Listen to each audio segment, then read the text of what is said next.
ভিডিওটা শুরু করলাম সন্ধ্যেবেলা থেকে। ভিডিওটা বানানোর একটাই উদ্দেশ্য ছিল, মা আজকে একদম 9:30টার সময় দেখছি কুমড়ি আর বেগুন দুটোই ভাজছে, মানে বেগুনিও ভাজছিল। মা আগে এত ভালো বানাতে পারতো না, হঠাৎ করে খুব সুন্দর বানানো শিখে গেছে। সত্যিই খুব ভালো লাগে। আর এই যে মায়ের হাতে কিন্তু মেহেন্দি পরিয়ে দিয়েছিলাম, তখন আর ভিডিও করিনি। আর ওইদিকে দেখো আমাদের লঙ্কার চপও কিন্তু মা ভেজে দিয়েছিলো, খেতে কিন্তু খুব সুন্দর লাগছিলো। সাথে আমি নিয়ে নিয়েছিলাম লিকার চা। রাত্রে খাওয়াটা কিন্তু একদম জমে গেছিলো। ভিডিওটা শুরু করলাম পরের দিন থেকে। দেখো আজকে একটু স্টেশন করে আমরা ঘুরতে যাচ্ছি সবাই মিলে। কোথায় যাচ্ছি সেটা পরে বলছি, কিন্তু মনটা না ভীষণ খারাপ হয়ে গেল। আজকে ওখানে গিয়ে কিন্তু প্রথমে অনেকক্ষণ অপেক্ষা করতে হচ্ছিল, কারণ মিডিলে একটা ট্রেন অফ থাকার জন্যে না খুব ভিড় ছিল ওইখানে। আমরা ছিলাম মেনলি অগ্রদ্বীপে। অগ্রদ্বীপে একটা মেলা বসেছে, ওটাই দেখতে সাডেনলি প্ল্যান হয়েছিল। আর দেখো ওখানে গিয়ে একটা বিস্কুটের প্যাকেট আমি বাড়ি থেকে নিয়ে গেছিলাম। স্টেশনে যেতে না যেতে দেখো এদের সাথে দেখা হয়ে গেছে, এদেরকে বিস্কুট খাইয়ে দিয়েছি। আর দেখো একজন ফার্স্টে এসে খেতে এসেছিল, তারপরে দেখো বাচ্চাটাকেও নিয়ে এসেছে। কি কিউট না দেখতে, পুরো ঘন্টুর মতো। ওকে দেখে কিন্তু ঘন্টুর কথা মনে পড়ে যাচ্ছিল। সত্যি কথা বলতে গেলে না ওদের না খুব গরম লাগছিলো, সেদিনকে ছিলও অনেক গরম। আর দেখো আমি একটা মেকআপের ছোটো পাখা সবসময় ক্যারি করি কোথাও ঘুরতে গেলে, ওটা দিয়ে ওদের দুজনকে একটু হাওয়া দিয়ে দিচ্ছিলাম। ও তো ভয় পেয়ে পালিয়ে গেল, আর ওকে হাওয়া দিয়ে দিচ্ছিলাম। ও কিন্তু বেশ ভালো লাগছিলো। আর ওকে দেখে মনে জানো যথেষ্ট পরিমাণে জল তেষ্টা পেয়েছে। দেখো মুখটা দিয়ে কেমন চাটাচাটি করছিল। যদি কোথা থেকে জলের ব্যবস্থা করতে পারতাম তাহলে হয়তো সত্যিই খুব ভালো লাগতো।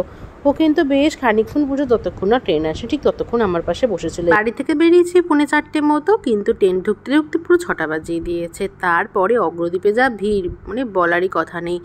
ওই দেখো ওভারব্রিজে দেখতে পাচ্ছ কত লোক, পুরো পিঁপড়ের মতো ঝাঁক লাগছে। আর একা তো ভিড় ছিল, তার মধ্যে কিন্তু আবার একটা ট্রেন দাঁড়িয়েছিল, আরও কিন্তু লোকের ভিড় হয়ে গেছিলো।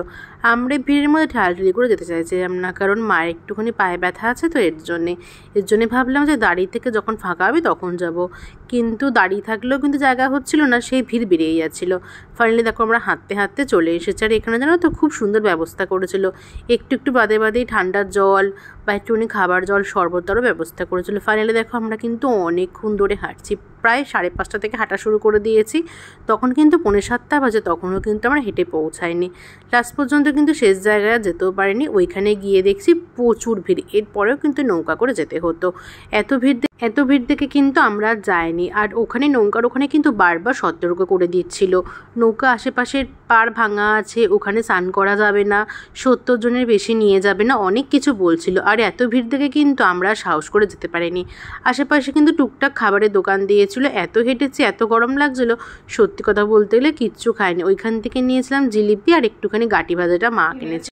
অগ্রদ্বীপের সেই ধারটা নৌকার, এরপরেও কিন্তু অনেক ভিড় ছিল। ওখানে গিয়ে এক মুহূর্তের জন্য চুপ করে দাঁড়িয়ে পড়েছিলাম, মনটা খুব খারাপ হয়ে গেছিলো। ভাবছিলাম এত কাছে এসেও কি আর সত্যি যাওয়া হবে না। ফাইনালি আর যাইও নি, মুডটা তাই কিন্তু একটু অফই হয়ে গেছে। আজ গেলেও কিন্তু অনেক বিপদ হতো, এর জন্যই কিন্তু আর যায়নি সব কিছু বিচার করে। মা ততক্ষণ টোটো গাড়িতে দেখো দিদাকে ফোন করে গেলে সব কিছু বলছিল। আর দেখো আমি টোটো গাড়ি করে কিন্তু আবার স্টেশনে চলে যাচ্ছিলাম। খুব খারাপ লাগছিল গো, যে এত কাছে গিয়েও আর যেতে পারলাম না। ওই যে একটা কথা আছে না, ঠাকুর যদি না টানে তাহলে কি সেখানে পৌঁছানো যায়? আমাদের সাথেও হয়েছে ঠিক তাই। ঠাকুর টানেনি তাই হয়তো আমাদের আর যাওয়া হয়নি। স্টেশনে বসে বসে বাবা দেখছি চপ আর মুড়ি খেয়ে এনেছে। এটাও না একদম বিচ্ছিরি ছিল চপগুলো খেতে, আর ওখানে একটা লঙ্কাও এনেছিল।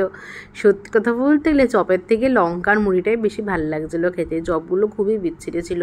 আর কোনো দোকান ছিল না বলে এখান থেকেই নিয়ে এসেছিলো। খাওয়া দাওয়ার পরে কিন্তু অপেক্ষা করছিলাম কখন ট্রেন আসবে। ফাইনালি দেখো ট্রেনে আমাদের এসেও গেছে। আর দেখো ফাইনালি উঠে পড়েছি। সত্যি কথা বলতে গেলে আজকে রাস্তায় কথাটা না বলে থাকতেই পারছি না। আজকের দিনটা সত্যিই খুব খারাপ। হঠাৎ করে হয়তো প্ল্যান হয়েছে সব কিছু, প্রথমে কিন্তু বেশ মজাই লাগছিল, শেষ পর্যন্ত যখন কোনো কিছুই ঠিকঠাক হলো না, সত্যি মনটা খুব খারাপ হয়ে গেল। আজকের ভিডিওটা কিন্তু এখানেই শেষ করে দিলাম।